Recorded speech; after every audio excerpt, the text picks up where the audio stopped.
Hello students,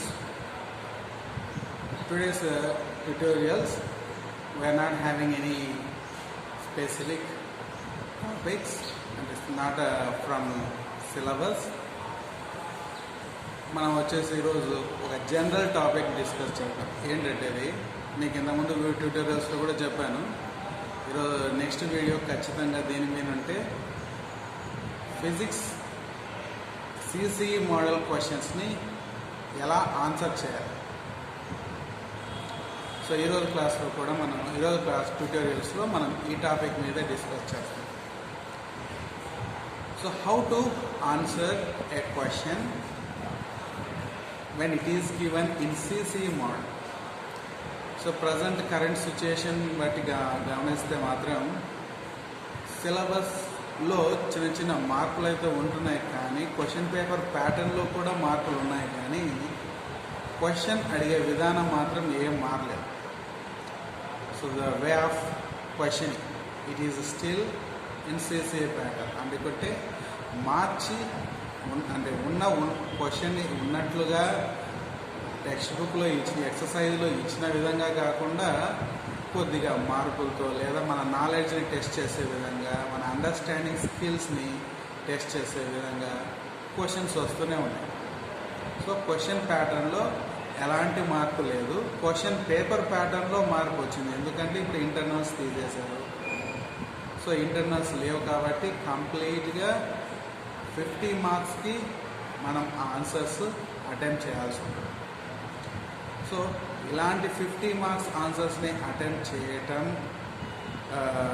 అంటే అదేదో కొత్త రకమైన ప్యాటర్న్ ఏం కాదు, అది ఇంతవరకు ఉంటున్న ప్యాటర్న్. కాకపోతే ఇక్కడ మనం చేస్తున్నది ఏంటి అంటే, ఒక క్వశ్చన్ మనం గమనిస్తే క్వశ్చన్ పేపర్ మోడల్ను జనరల్గా అదర్ సబ్జెక్ట్స్కి ఫిజిక్స్కి అబ్జర్వ్ చేయండి. ఫిజిక్స్ నుంచి వచ్చే క్వశ్చన్స్లో మనం ఒక 33 క్వశ్చన్స్ క్వశ్చన్ పేపర్లో ఉన్నాయని అనుకున్నాం. సో ప్రస్తుతానికి వాళ్ళు ఇచ్చిన మోడల్ పేపర్లో 33 క్వశ్చన్స్ మనకు ఎగ్జామినేషన్స్లో ఉంటాయి, వాటిని ఆన్సర్ చేస్తే ఒక 3 to 4 క్వశ్చన్స్ మాత్రం డైరెక్ట్గా స్ట్రైట్గా మనం సులభంగా ఆన్సర్ చేసే విధంగా ఉంటాయి తప్ప మిగతావన్నీ కూడా కొద్దిగా మార్పులతో లేదా మన నాలెడ్జ్ని స్కిల్ని టెస్ట్ చేసే విధంగా మాత్రమే ఉంటాయి. మరి ఇలాంటి క్వశ్చన్స్ని ఆన్సర్స్ చేయటం ఎలా అనేది ఈరోజు టాపిక్లో మనం డిస్కస్ చేద్దాం. సరే, ఆన్సర్స్ చేసే ముందు మనం గమనించాల్సింది ఏంటి, ముందు మన సిలబస్ను ఒకసారి చెక్ చేసుకోండి. సో మనకు వచ్చేసి ఇప్పుడు ఫర్ ఎగ్జాంపుల్ 10th సిలబస్ తీసుకుంటాం. 10th సిలబస్లో మనకి ప్రజెంట్ 12 లెసన్స్ ఉన్నాయి. కోవిడ్ సిచ్యుయేషన్ వల్ల 27% సిలబస్ తగ్గిస్తాము అని అనౌన్స్ చేశారు.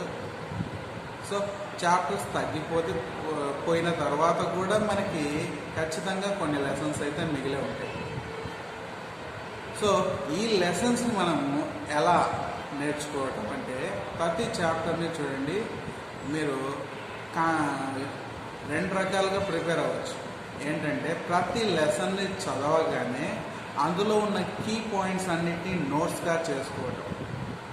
యాక్చువల్గా CC ప్యాటర్న్ కూడా ఇదే చెప్తుంది, కీ పాయింట్స్ అన్నీ నోట్ చేసుకొని ఒక నోట్స్ లాగా ప్రిపేర్ చేసుకొని ప్రతి పాయింట్ని అర్థం చేసుకొని చదవటం. లేదు మీకు ఈ మెథడ్ నచ్చలేదు అంటే కనుక there is another alternative method. ఇంకో పద్ధతి కూడా నేను చెప్పగలను. ఏంటంటే ప్రతి లెసన్ని మీరు కొన్ని పార్ట్స్గా డివైడ్ చేయండి, వీటిని టాపిక్స్ అనొచ్చు.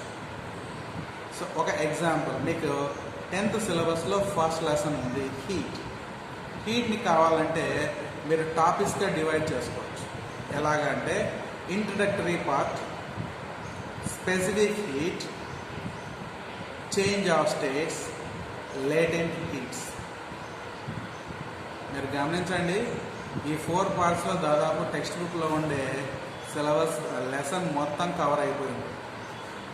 సో ఇంట్రడక్టరీ పార్ట్ అంటే ఇక్కడ ఏముంటుంది, what is the heat, what is the temperature, how to measure heat, and what are temperature measuring scales, conversion of temperature from one scale to another scale. ఇది ఈ టాపిక్లో cover అయ్యేది. వీటితో పాటు principle of method of మిక్స్చర్కి సంబంధించిన conditions కూడా వస్తాయి. అంటే థర్మల్ ఈక్విలిబ్రియం కూడా ఇక్కడే డిస్కస్ చేస్తాం. సో సెకండ్ వచ్చేసరికి ఏముంటుంది, specific heat. What is meant by specific heat, what are the applications of specific heat, how to find out specific heat of a solid or lead shot. ఇది. So మరి third topic ఏం చెప్పాము, change of states. So change of states సంబంధించి మీకు కొన్ని important words ఉన్నాయి. ఏవి, boiling, melting, freezing, condensation, evaporation, sublimation. వీటిని ఎక్స్ప్లెయిన్ చేయాల్సి ఉంటుంది. అండ్ తర్వాత latent heats, latent heat of fusion and latent heat of vaporisation. ఇవి మొత్తం సిలబస్ను కవర్ చేసాం, మొత్తం లెసన్ని టచ్ చేసాం. కానీ ఎలా టచ్ చేసాం, ఓన్లీ 4 పార్ట్స్గా డివైడ్ చేసాం. సరే, ఇలా చేయడం వల్ల అడ్వాంటేజ్ మనకి ఏమైనా ఉందా అంటే ఖచ్చితంగా ఉంది. ఎందుకంటే మన ఎగ్జామినేషన్లో క్వశ్చన్స్ను ఆన్సర్ చేయడం అనేది ఈ పార్ట్స్ నుంచే పాసిబుల్ అవుతుంది. సో ఎలా ఆన్సర్ చేయొచ్చు, సో నేను ఇప్పుడు నేను 3 పాయింట్స్ చెప్తాను, అవి గుర్తుపెట్టుకోండి. Number 1, understand the question. Question ఇవ్వగానే దాని మీనింగ్ ఏంటనేది మీరు అర్థం చేసుకోవాలి. సో ఇక్కడ మనం ఎంతసేపు ఎన్నిసార్లు సిలబస్ రివిజన్ చేసి చదవామనేది ఇంపార్టెంట్ కాదు. ఎప్పటికైనా ఆ 2 hours 45 minutes ఎగ్జామినేషన్ హాల్లో ఎలా రాసామన్న దాని మీదే మన రిజల్ట్ డిపెండ్ అయి ఉంటుంది, మన ఫ్యూచర్ కూడా డిపెండ్ అయి ఉంటుంది. సో సంవత్సరం మొత్తం హార్డ్ వర్క్ చేసిన ప్రతి స్టూడెంట్ 10 points గెయిన్ చేయలేకపోతున్నాడు. ఎలా చేయలేకపోతున్నాడంటే ఇయర్ మొత్తం చదివి ఉండొచ్చు, కానీ ఆ చదివిన హార్డ్ వర్క్ని ఆ 2 hours 45 minutes ఎగ్జామినేషన్ టైంలో ఇంప్లిమెంట్ చేయలేకపోవడం. ఎందుకు అలా చేయలేకపోతున్నారంటే నేను కూడా నా ఎక్స్పీరియన్స్లో చాలామంది స్టూడెంట్స్ గమనించాను.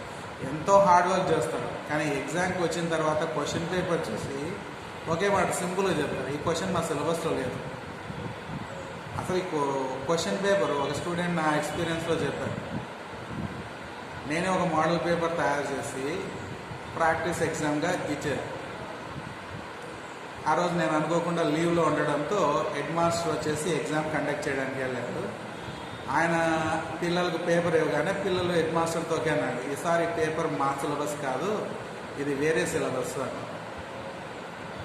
సిసి ప్యాటర్న్లో 10th క్లాస్ రిలేటెడ్గా ఒక మోడల్ క్వశ్చన్ తయారు చేసి అది 10th క్లాస్ పిల్లలకే టోటల్ సిలబస్ కంప్లీట్ అయిన తర్వాత ఎగ్జామ్గా పెడితే ఆ పిల్లలు అసలు ఆ సిలబస్ మాది కాదు అన్నారు.